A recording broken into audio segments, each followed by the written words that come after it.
Hello everyone. Hope कि आप सब लोग बहुत अच्छे होंगे। आलो क्लासेस में आप लोगों का स्वागत है।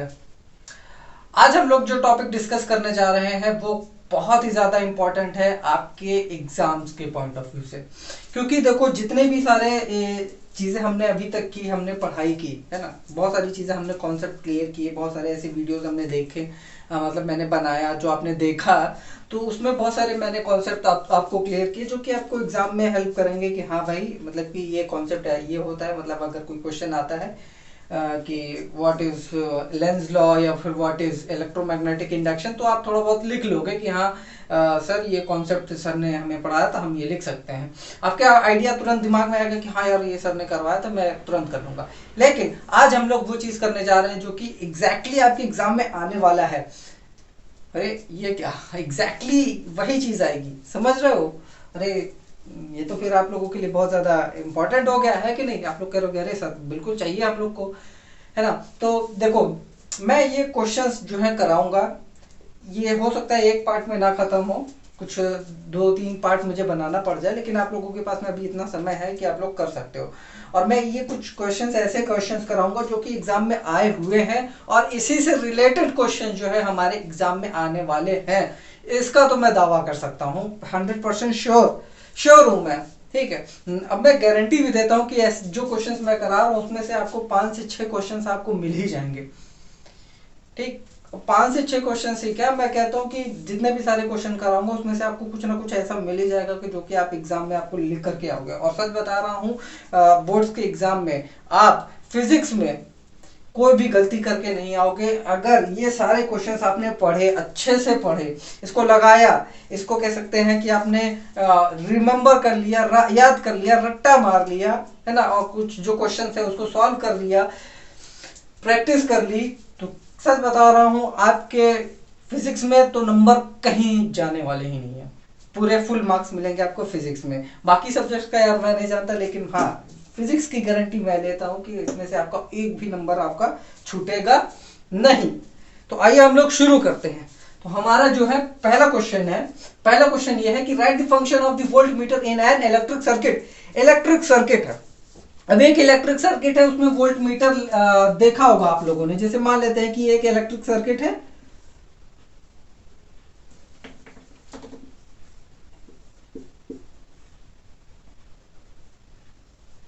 ये एक इलेक्ट्रिक सर्किट होती है इसी तरह की कुछ, है ना। और की मान लेते हैं यहाँ पे, एक की भी है। तो कुछ ऐसा है कि इलेक्ट्रिक सर्किट होता है कि नहीं होता है? देखिए कुछ ऐसा दिखता है इलेक्ट्रिक सर्किट, बिल्कुल हाँ सर यही सही दिखता है। तो अब देखो यहाँ पे एक वोल्ट मीटर भी दिया है। वोल्ट मीटर क्या होता है, कैसे होता है? वोल्ट मीटर का काम क्या है कि वोल्टेज को वो क्या करता है, नापता है कि भैया यहाँ पे वोल्टेज क्या होगा।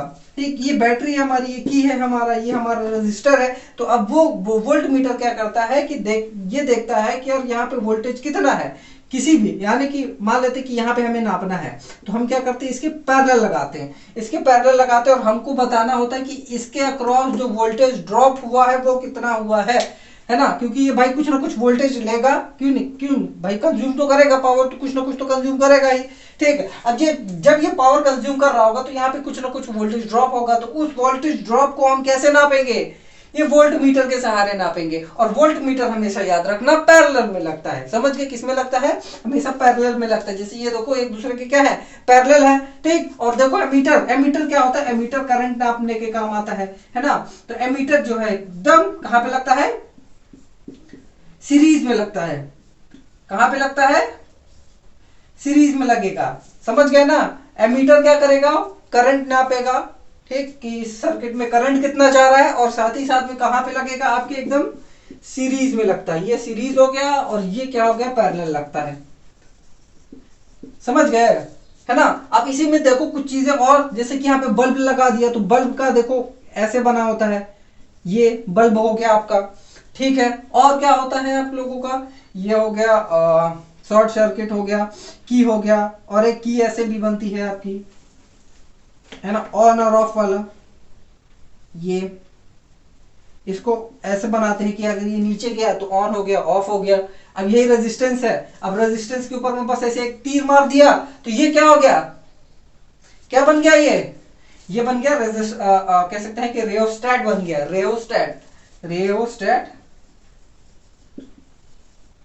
ठीक, रियोस्टेट हो गया, या फिर कह सकते हो कि वेरिएक कह सकते हो इसको, क्या हो सकता है, वेरिएक भी बोल सकते हो, या वेरिएबल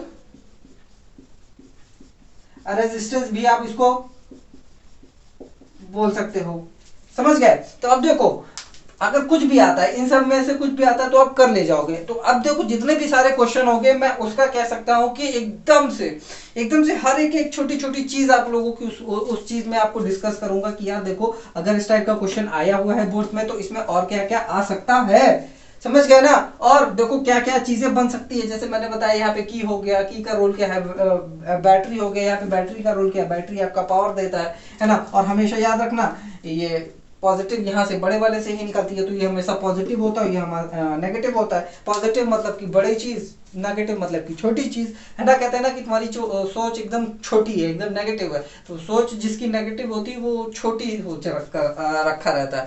समझ गए? तो बी पॉजिटिव और बड़ी सोचो, बड़ा सोच रखो, ठीक है। सोचो तो बड़ा सोचो यार, छोटे सोचने में क्या रखा है, कुछ नहीं, सोचने में क्या टैक्स जाता है। समझ गए ना कि मैं ये सारी चीजें बताऊंगा, तो जितनी सारी चीजें बताऊंगा कोशिश ये करिए कि आप लोग नोट करिए, उसको नोट कर लेंगे तो यार आप ही का भला होगा। समझ गए? तो आप लोग इसको छापे, मैं नेक्स्ट क्वेश्चन कराता हूं। तो आइए अब ये वाला हम लोग क्वेश्चन करते हैं। तो इसमें लिखा क्या है, पहले state the Fleming's left hand rule, और दूसरा state write the principle working of an electric motor, explain armature, brushes and split ring. ये कुछ चीजें दी हैं, यानी कि एक ही क्वेश्चन में 3-4 क्वेश्चन दे रखा हुआ है, तो कह सकते हैं कि 4-5 नंबर का होगा भी, है ना, अच्छा खासा नंबर दे सकता है।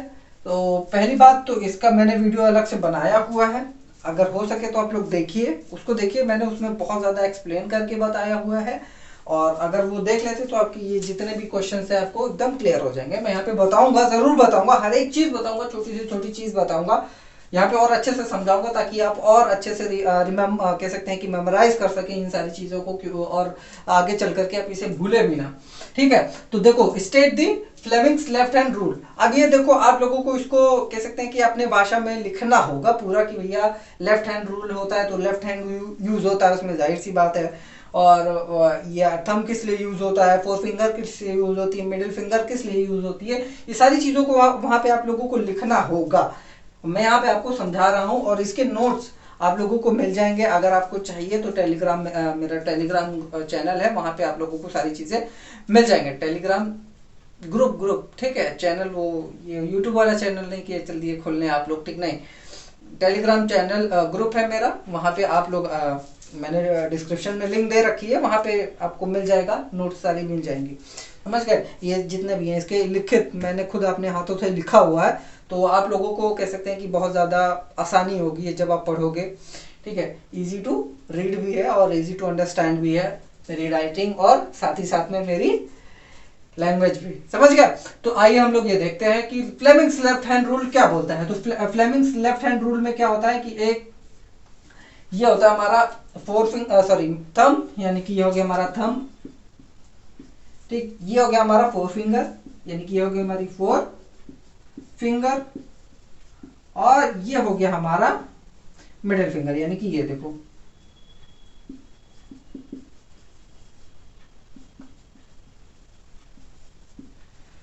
अब ये जो फोर फिंगर होती है वो क्या दिखाती है, फोर्स दिखाती है, यानी कि फोर्स या फिर मोशन कह लो, और मोशन कह लो। ठीक है, ये वाली फिंगर यानी फोर फिंगर हमारी जो होती है वो क्या होती है, मैग्नेटिक फील्ड दिखाती है, यानी कि बी क्या है, मैग्नेटिक फील्ड दिखाती है, शो करती है। ठीक, और जो हमारी मिडिल फिंगर होती है वो क्या शो करती है, करंट।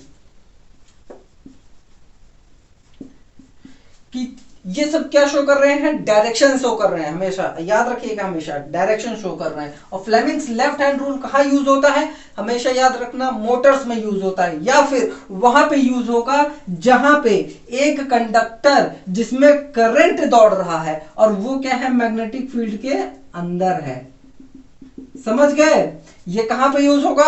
इलेक्ट्रिक मोटर्स में यूज होगा, और वहां यूज होगा जहां पे जो एक कंडक्टर होता है वो क्या है, एक करंट है उसके अंदर में, और वो मैग्नेटिक फील्ड के अंदर में है। तो ही हम क्या यूज करेंगे, कौन सा रूल यूज करेंगे? Right hand thumb rule use करेंगे। समझ गए? या तो फोर्स निकालने के लिए या तो करंट निकालने के लिए। ठीक, मैग्नेटिक फील्ड हमें पता ही चल जाती है। और इस तरह का अगर कुछ रहता है तो यहाँ पे मान लेते हैं कि अगर इस तरह कुछ दिया है भाई, इसमें करंट जा रही है, तो हमें बताना है कि इसमें मैग्नेटिक फील्ड की डायरेक्शन क्या है। तो हम क्या यूज करेंगे? Right hand thumb rule use कर लेंगे सीधा, इसमें कुछ ज्यादा है नहीं। ठीक, और वो आ रहा है एग्जाम्पल, जैसे कि मान लेते हैं कि ये कंडक्टर है और यहाँ पे मतलब कि मैग्नेटिक फील्ड है। अब इस कंडक्टर में करंट आई जा रहा है और ये जो मैग्नेटिक फील्ड बी है हमारी इस डायरेक्शन में जा रही है। तो सोच के देखिए, अब सोचना क्या है हमारा, इसमें हम कौन सा अप्लाई करेंगे? फ्लेमिंग्स लेफ्ट हैंड रूल का यूज करेंगे। ठीक है, और जहां पे करंट नहीं होगा, ठीक है, जहां पे करंट नहीं होगा वहां पे हम क्या करते हैं? फ्लेमिंग्स राइट हैंड का यूज करते हैं। यानी कि जनरेटर्स में करंट होता नहीं है, वहां पे डेवलप होता है, यानी कि करंट बनता है।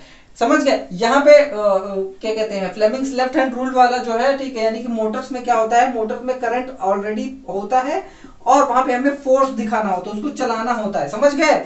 यानी कि ये जो जनरेटर होता है वो क्या करता है?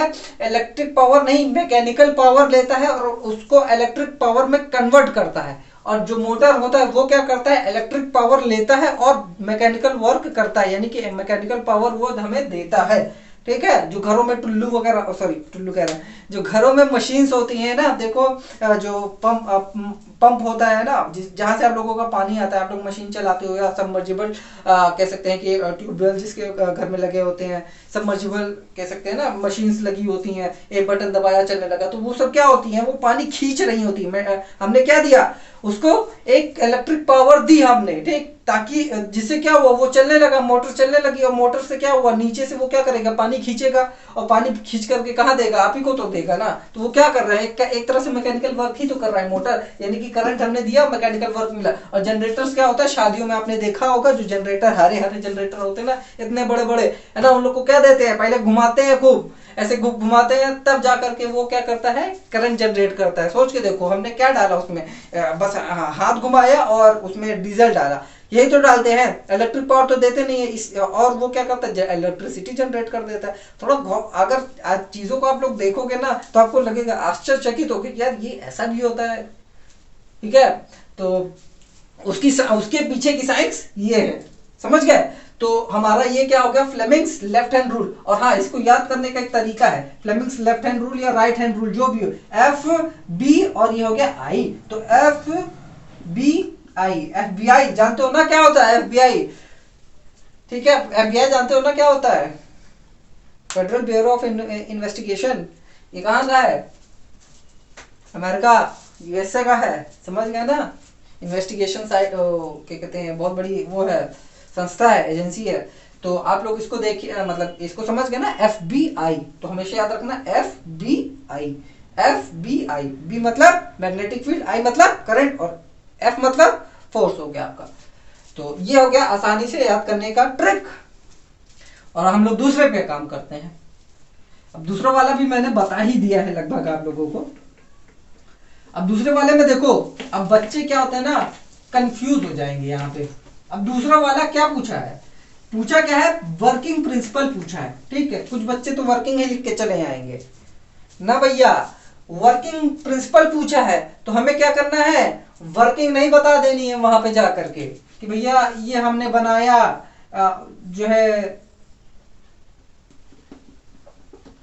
मैग्नेट, और ये हमने बनाया कॉइल, ये बनाया हमने फिर से मैग्नेट, और हमने इसको जोड़ दिया ये स्प्लिट रिंग से, सॉरी, ये हमने इसको जोड़ दिया स्प्लिट रिंग से,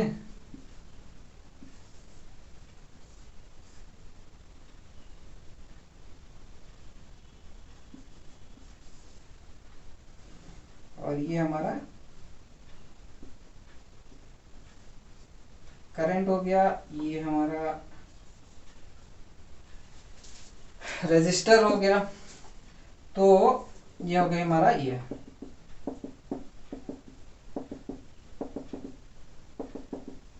मैं यहाँ पे आप लोगों को समझा रहा हूँ, ठीक। ये चीजें आप लोगों को करनी नहीं है एग्जाम में, ये सारी चीजें नहीं करनी है। तब नहीं करनी है जब आपको प्रिंसिपल पूछा हो, प्रिंसिपल वर्किंग पूछा। अगर यहाँ पे प्रिंसिपल वर्किंग ना होती, केवल वर्किंग होती, तो हम ये सारी चीजें बनाते, फिर उसके बाद में उसकी वर्किंग लिखते कि भैया करंट कहाँ से कैसे गया, ये सारी चीजें आपको लिखनी है, तब जाकर के लिखनी है। और इसका मैं ऑलरेडी बता चुका हूँ, इसका वीडियो मैं ऑलरेडी बना चुका हूँ। तो आप लोग यही करिए कि उसको देखिए, और जब आप उसको देखेंगे फिर आप इसको देखेंगे, तो क्या होगा कि आपके कॉन्सेप्ट एकदम क्लियर हो जाएंगे, और फिर बार बार आपको रटने की जरूरत भी नहीं पड़ेगी, याद करने की जरूरत भी नहीं पड़ेगी। बस आप ये वीडियो देख लेंगे तो समझ लीजिए आप एकदम तैयार हो जाओगे और कभी भूलोगे नहीं। फिर इतना है, इतना गारंटी मैं दे रहा हूं, ठीक। अब देखो यहां पे पूछा है what right the working principle of electric motor. Working principle of electric motor, अब देखो वर्किंग प्रिंसिपल होता क्या है, ये कैसा काम करता है, काम कैसे करता है। देखिए अब इसमें हमने क्या दिया, करंट, ठीक। इसमें हमने क्या दिया, करंट, और इसके कह सकते हैं कि ये क्या है, एक मैग्नेटिक फील्ड के अंदर में है। तो इलेक्ट्रोमैग्नेटिक इंडक्शन ये क्या होता है, इलेक्ट्रोमैग्नेटिक इंडक्शन क्या होता है, इलेक्ट्रोमैग्नेटिक इंडक्शन वो होता है कि जब आप कोई कंडक्टर एक मैग्नेटिक फील्ड के अंदर में रखते हैं और उसको हम थोड़ा सा कह सकते हैं कि इसको हिलाते डुलाते हैं, या फिर हम ये करें कि यहाँ पे जो मैग्नेटिक फ्लक्स है उसको चेंज कर दें, तो इसमें क्या जनरेट हो जाएगा, एक करंट जनरेट हो जाएगा। और यहाँ पे क्या चीज आती है, यहाँ पे वो चीज आती, यहाँ पे आती है कि कि अगर कोई कंडक्टर जिसके अंदर में करंट है और वो मैग्नेटिक फील्ड के अंदर में है, तो उसके अंदर में क्या जनरेट होगा, एक फोर्स जनरेट होगा, यानी कि इसमें फोर्स प्रोड्यूस होगा, और ये क्या करने लगेगा, मोशन करने लगेगा। क्या करने लगेगा, मोशन करने लगेगा। तो यही है इसका प्रिंसिपल। क्या है प्रिंसिपल, कि अगर कोई current carrying conductor magnetic field के अंदर में है, तो उसके अंदर में क्या जनरेट होगा, एक मोशन जनरेट होगा, यानी कि वो क्या करने लगेगा, वो मूव कर रोटेट करने लगेगा। समझ गए ना, रोटेट करने लगेगा। आप 12th में जाओगे तो इसकी गहराई को थोड़ा सा और समझिएगा। यहाँ पे जो फोर्स होगा आपका, भाई एक ऊपर को लगेगा, यानी कि एक ऊपर को ढकेलने की कोशिश करेगा, ठीक। ये वाला ऊपर जाएगा और ये वाला मान लेते हैं कि नीचे गया, ठीक। ये वाला मान लेते हैं नीचे गया, ऐसे है ना, तो मान लेते ये ऐसे जा रहा है, ठीक। ये ऐसे है, यहाँ पे फोर्स लगा इधर और एक फोर्स लगा इधर, तो क्या हुआ, ये एंटी क्लॉकवाइज मान लेते हैं घूम रहा है। अगर एंटी क्लॉकवाइज है ना, हाँ, इधर से अगर देखें तो क्लॉकवाइज ही है, ठीक है। तो क्या हुआ कि ये घूम रहा है। तो अब यहां पे देखो जो फोर्स लगेगा, जो फोर्स आपका होगा, वो फोर्स कितना होगा, 0 होगा। अरे सर ये क्या बवाल है, ये तो बवाल नहीं है, ठीक है। यहाँ पे जो फोर्स है ये इक्वल एंड अपोजिट है, इसलिए 0 होगा। और फिर ये घूम कैसे रहा है सर, फिर यहाँ पे एक टॉर्क लगेगा, ठीक है। टॉर्क क्या होता है, टर्निंग इफेक्ट, समझ गए ना। तो ये हो गया हमारा क्या, इलेक्ट्रिक मोटर का वर्किंग प्रिंसिपल, समझ गए ना। अभी फोर्स के चक्कर में ना पड़ो ज्यादा, ठीक है, वो 12th में है आपके, तो इतना जान लो। ये थोड़ा सा ज्यादा जानकारी के लिए मैंने आपको बता दिया है, तो इतना आप लोग जानो, ठीक। बस ये होता है कि यहाँ पे नेट फोर्स जो है 0 होता है, फोर्स लगेगा लेकिन नेट फोर्स जो होगा आपका 0 होगा, यानी कि इसका और इसका जब सम करेंगे तो क्या हो जाएगा, 0, ठीक है। तो अब क्या हुआ, next question, explain armature, brush और स्प्लिट रिंग। तो आर्मेचर क्या होता है, तो आर्मेचर आपका ये है, ये जो देख रहे हो ना, ये होता है आर्मेचर, जिसमें या तो करंट इंड्यूस होता है या तो फोर्स इंड्यूस होता है, ठीक है। यानी कि अगर हम इसमें करंट नहीं देंगे तो करंट थोड़ा सा अगर फोर्स दे दिया तो हम ये इसमें करंट ऑटोमेटिकली जनरेट हो जाएगा, और अगर करंट इसमें जा रहा है और मैग्नेटिक फील्ड के अंदर में है तो इसमें क्या हो जाएगा, मोशन हो जाएगा। तो ये क्या है, हमारा जो रेक्टेंगुलर कॉइल बनी है, तो ये क्या है, हमारा आर्मेचर है, ठीक है। ये आर्मेचर है, ये हमारा ब्रशेस है, क्या है, ब्रश, और ये हमारा क्या है, स्प्लिट रिंग है। अब ये देखो स्प्लिट रिंग, अब स्प्लिट रिंग में क्या होता है कि क्या होता है, इसमें क्या होता है, ये जो वायर्स हैं, यानी कि ये जो कंडक्टर है ये इसमें घूमता है, समझ गए। और स्प्लिट रिंग ये भी घूमता है कभी कभी, ठीक, ये भी घूमता है। जैसे स्लिप रिंग होती है हमारी, यानी कि ये घूम रहा होता है, स्लिप रिंग हमारी घूमती है, वो भी थोड़ा थोड़ा घूमती है, क्योंकि ये जो कंडक्टर होता है, कंडक्टर उस स्लिप रिंग के अंदर में घूम रहा होता है, तो टकरा करके वो भी घूमता है और एक दूसरे को टच करते रहते हैं, ठीक है। इसी तरह हमारा ब्रशेस होता है, तो ब्रशेस क्या होते हैं, ये जो ब्रशेस हैं वो क्या होते हैं, इनसे टच होते हैं, ये जो स्प्लिट रिंग है, और ये स्प्लिट रिंग जो है हमारा मेनली जनरेटर्स में यूज हुआ जाता होता है, समझ गए। और इसी को हम लोग कह सकते हैं कम्यूटेटर भी कह सकते हैं। कम्यूटेटर क्या करता है, हमारे करंट को रिवर्स करता है, प्लस है तो माइनस कर देगा, माइनस है तो प्लस कर देगा, ये कम्यूटेटर या कह सकते हैं कि स्प्लिट रिंग का काम है।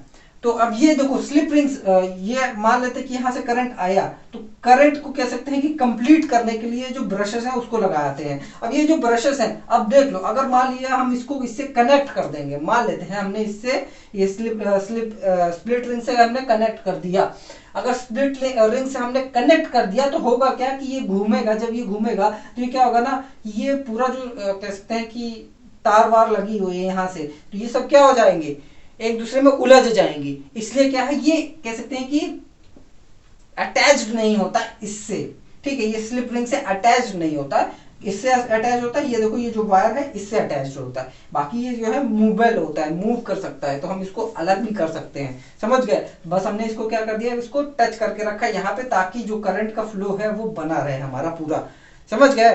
तो ये हो गया हमारा पूरा एक पूरा वर्किंग, ठीक। और ये है हमारा वेरिएक, यानी कि यहां से हम क्या कर सकते हैं, कंट्रोल कर सकते हैं करंट को, और जब ये घूमेगा तो भाई मैकेनिकल वर्क देगा हमें, समझ गए। तो ये हो गया हमारा electric motor, armature, brushes, split ring, और क्या होता है कम्यूटेटर। कम्यूटेटर भी मैंने बता दिया। स्लिप रिंग्स क्या होती है, स्लिप रिंग्स भी वही चीज, ये स्प्लिट रिंग की तरह काम करती हैं, वो घूमती रहती हैं, बस वो कह सकते हैं कि वो जनरेटर्स में भी यूज होती हैं, कह सकते हो जनरेटर्स में यूज होती हैं। डीसी जनरेटर में स्प्लिट रिंग यूज किया जाता है, कम्यूटेटर का यूज किया जाता है, ताकि ये जो है करंट जो है हमारा बदले ना, है ना, करंट को हम उसी तरह रखें। और स्लिप रिंग्स जो है जनरेटर में इसलिए यूज करते हैं जब एसी हमें एसी जनरेटर चाहिए होता है, समझ गए।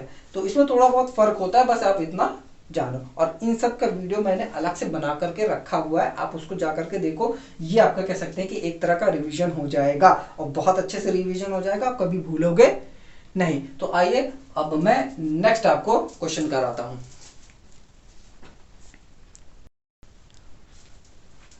आइए अब ये क्वेश्चन भी हम लोग देखते हैं। इसमें दिया क्या है, write the Joule's law of heating. Joule's का लॉ ऑफ हीटिंग क्या है, और एक न्यूमेरिकल दे रखा है। आइए हम लोग करते हैं joules law of heating. Joules law of heating, तो हीटिंग का जो हमारा इक्वेशन होता है वो क्या होता है, H equals to I square R T होता है, क्यों यही होता है। अब चलो इसको हम लोग थोड़ा सा अगर सेंटेंस में देखें तो क्या होगा। जूल्स लॉ ऑफ हीटिंग ने ये कहा है कि देखो, जब मान लेते हैं ये कोई कंडक्टर है, अब भाई इसमें क्या हो रहा है, फ्लो, चार्जेस फ्लो हो रहे हैं, और इधर को क्या है, रेजिस्टेंस है, रोड़े हैं, और जैसे ये कह सकते हैं कि फ्लो करेंगे तो अब इनके बीच में क्या आ रहे हैं, ये जो रेजिस्टेंस है बीच बीच में यही आएंगे, है ना। अब देखो ये जो क्या बोलते हैं कंडक्टर होता है, उसकी एक प्रॉपर्टी होती है, सबकी प्रॉपर्टी होती है कि भैया यहाँ पे कुछ ना कुछ एलिमेंट्स ऐसे होंगे जो कि यहाँ पे रुकावट पैदा करेंगे, हर जगह होता है, ठीक, कि भैया कुछ ना कुछ रुकावट आपको मिलेगी ही अंदर, ठीक है। ये हो सकता है कोई आयन हो, या हो सकता है कुछ पॉजिटिव ही आयन हो, या फिर कुछ ऐसा जो नेगेटिव आयन हो, सॉरी नेगेटिव आयन तो फ्लो ही कर रहे हैं, कुछ ऐसे होंगे जो कि यहाँ पे खड़े होंगे और आपका कह सकते हैं कि आपको आगे बढ़ने से रोकेंगे। जब आपको आगे बढ़ने से जब ये लोग रोकेंगे तो होगा क्या कि भैया ये और ये क्या होंगे, टकराएंगे। अब ये जो टकराएंगे तो क्या होगी, लिबरेट, सीधी सी बात है, हीट लिबरेट होगी, जो कि जिसका फॉर्मूला ये लिखा हुआ है। और एक तरह से हम ये भी कह सकते हैं कि जब ये लोग टकराएंगे तो जब कह सकते हैं कि इस रेजिस्टेंस को ओवरकम करने के लिए, अब भाई रेजिस्टेंस है तो भाई उसको ओवरकम भी तो करना पड़ेगा। अब इसको ओवरकम करने के लिए जो वर्क डन होगा वो किस में कन्वर्ट हो जाती है, हीट एनर्जी में कन्वर्ट हो जाती है। तो जूल्स लॉ यही कहते हैं। तो आप लोग इसको कह सकते हैं, लिख लीजिए जितने जो भी मैंने सेंटेंस बोला उसको आप लोग अच्छे से लिख लीजिए। नहीं लिख पा रहे हैं तो आप टेलीग्राम चैनल पे आइए, हमारा ग्रुप है, वहां पे हम जो है लिखित में सारी चीजें दे रखे हुए हैं, तो आप लोग उसको आराम से अच्छे से पढ़ लीजिएगा। समझ गए? तो ये हो गया हमारा क्या, जूल्स का हीटिंग लॉ। अब ये जो न्यूमेरिकल दिया हुआ है इसको हम लोग सॉल्व करते हैं। अब इसमें दिया क्या हुआ है ये पढ़ते हैं। दो लैंप है, दो लैंप है, एक जो है पहला वाला इतनी रेटिंग का है, मतलब उसका रेट है, मतलब रेट भैया ऐसा रेट है नहीं 10 रुपए 20 रुपए का रेट नहीं, रेट मतलब जब आप बल्ब खरीदते हो ना, देखो उसमें रेटिंग्स लिखी हुई होती है 20 वॉट है ना, और आप लोग जाते हो दुकान में तो दुकान वाला पूछता है ना कि एलईडी कौन सा चाहिए आप लोगों का, ये 20 वॉट का चाहिए, 10 वॉट का चाहिए, 12 वॉट का चाहिए, 15 वॉट का चाहिए, ऐसा कुछ कुछ पूछता है ना, तो वो यही होता है 100 वॉट और 220, और ये 100 वॉट वाला वो वाला है, क्या बोलते हैं जो ये करंट वाला, तो ये वो वाला है। और कह सकते हैं कि ये आपका 60 वॉट जो है वो हो सकता है कि एलईडी बल्ब भी हो। ठीक, तो आइए हम लोग देखते हैं। आर कनेक्टेड इन पैरेलल, ठीक, ये दो हमारा बल्ब दिया है और दोनों पैरेलल हैं, तो इसको हम कह सकते हैं कि ऐसे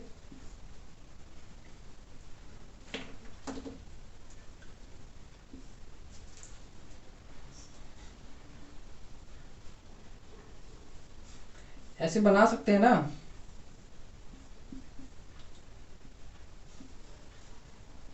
और यहाँ पे हमारा 220 वॉट वोल्ट जा रहा है। अब ये दोनों, ये 100 वॉट का है और ये कितने वॉट का है, 60 वॉट का है।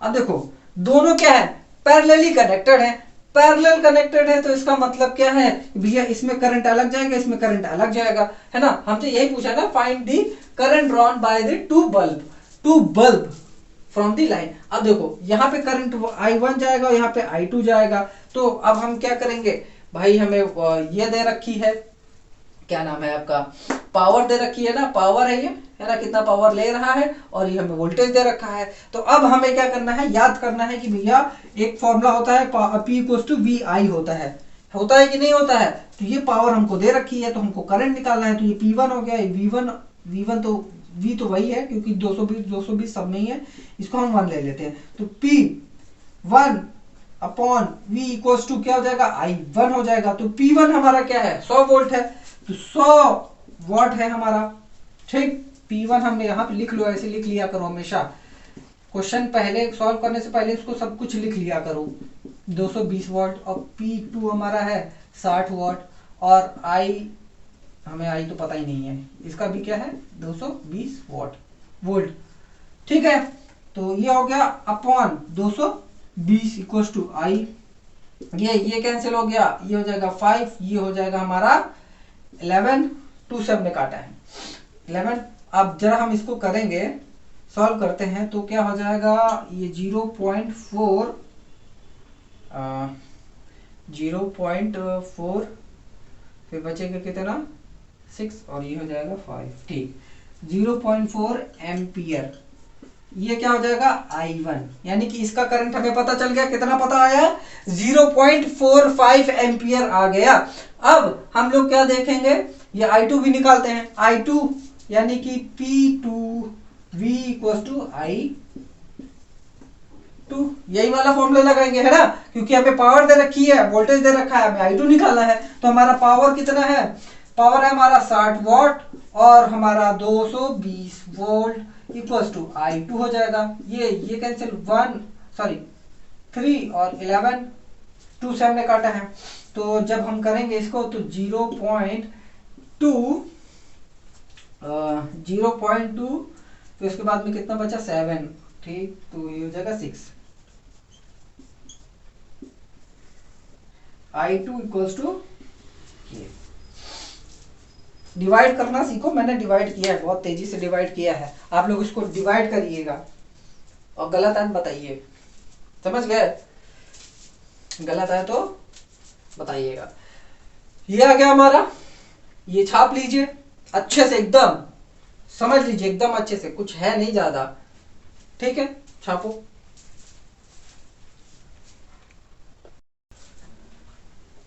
आइए, ये एक बेसिक क्वेश्चन है, इसको हम लोग करते हैं। Draw magnetic field lines produce around a current carrying straight conductor.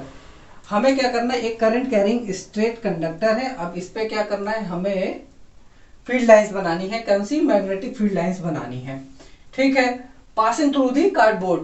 ठीक, name state and apply the rule to mark the direction of this line. अब हमें यह भी बताना है कि भैया जो मैग्नेटिक फील्ड यहाँ पे बनी उसकी डायरेक्शन क्या है, कैसे पता करेंगे, और उस रूल का नाम क्या है। समझ गए?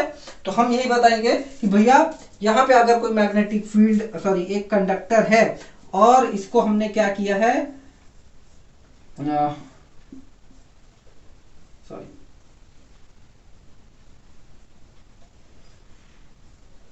इसको हमने क्या किया है, ये ऐसे एक सर्किट में कंप्लीट किया हुआ है और साथ ही साथ में एक क्या बनाया है हमने, एक कार्डबोर्ड भी बनाया है। क्वेश्चन में तो यही दे रखा है। ठीक, क्वेश्चन में क्या है, यही दे रखा है।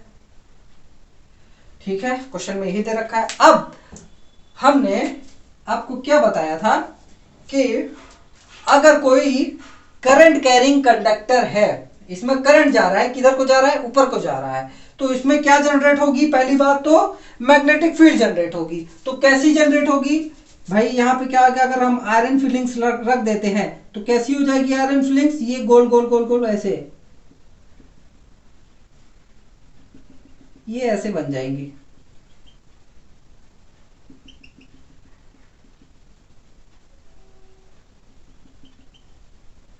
ये कुछ ऐसे मैग्नेटिक फील्ड्स बन जाएंगी। ठीक, मैग्नेटिक फील्ड्स हमारी बन गई हैं। अब देखो यहाँ पे एक वेरिएबल बना देते हैं। ठीक, वेरिएबल रेजिस्टेंस है। अब भाई ये तो बन गया। अब इनने ये क्या पूछा है कि भैया state and apply the rule, जिसकी वजह से हम इसकी डायरेक्शन, ये जो मैग्नेटिक फील्ड है इसकी डायरेक्शन हमें पता चले। अब इसकी डायरेक्शन कैसे पता चलेगी, हमने क्या बताया था, राइट हैंड थंब रूल बताया है। राइट हैंड थंब रूल, ये इससे पहले वाले जो क्वेश्चन है उसमें भी मैंने बताया है ना, पहले वाले सबसे पहले वाले क्वेश्चन में मैंने आपको बताया है, पहले या दूसरे वाले में बताया मैंने। ठीक है, तो होगा क्या, वहां पे मैंने क्या बताया था कि अगर कोई करंट कैरिंग कंडक्टर है तो उसके आसपास में क्या जनरेट हो जाएगी, मैग्नेटिक फील्ड जनरेट हो जाएगी। अब इसका हम कह सकते हैं कि जो मैग्नेटिक फील्ड जनरेट हुई उसकी डायरेक्शन हमें कैसे पता चलेगी, हमने थंब रूल लगाया। ठीक, थंब रूल, ठीक, right hand thumb rule. Thumb rule कौन सा, राइट हैंड, वो भी समझ गया। तो ये हमारी क्या है, मैग्नेटिक फील्ड, ये हमारी सॉरी ये हमारा करंट की डायरेक्शन होती है। ये क्या होती है, हमारी करंट की डायरेक्शन। हमने थंब को क्या बनाया, करंट की डायरेक्शन बनाया। और ये जो फिंगर्स है, ये जो कर्ल हो रही है या फिर कह सकते हो जो रैप हो रही है, ये देखो हमने ऐसे मोड़ा है ना। अब हमने एक मुट्ठी बनाई, ठीक, ऐसे एक ऐसे मुट्ठी बनाई या थम्स अप किसी को किया। जब हम किसी को थम्स अप ऐसे करते हैं, यानी कि थम्स अप वो कोका कोला वाला थम्स अप नहीं, या ये ठीक ये वाला, तो हमने जब ऐसे थम्स अप किया तो हुआ क्या कि ये जो देखो कर्ल हमारी जो है फिंगर्स कर्ल हुई, रैप हुई। तो ये जो रैप हुई किस डायरेक्शन में हो रही है, देखो ऐसे, यानी कि जो डायरेक्शन है ये ऐसे बन रही है और इधर जाएंगी ऐसे। इसकी डायरेक्शन हमें क्या हो गई, पता हो गई कि भैया ऐसे इधर से जाएंगी, यानी कि ये क्या हो गया, एंटी क्लॉकवाइज जा रही हैं। यानी कि एंटी क्लॉकवाइज क्या हो रही हैं, जा रही हैं क्या, मैग्नेटिक फील्ड लाइंस।